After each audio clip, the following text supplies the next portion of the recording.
It is possible to add new items to a tuple. You will find the answer in this video. The tuples are similar to the list. The difference is that you use round brackets to create it. Here we define a variable called supermarket list with the items that we need. If we print this variable, we can see how the tuple is working.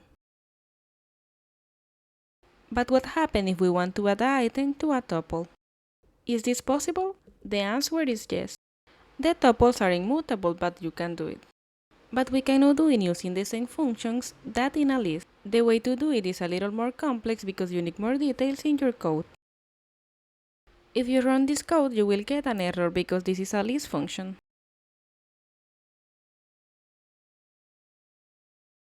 The correct way to do it is creating a new variable with the item that we want to add to the tuple. In this case, the variable will be new item.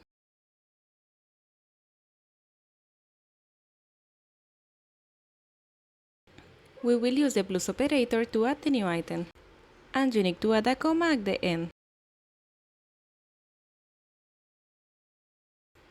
As a result, you will have the new item in your tuple.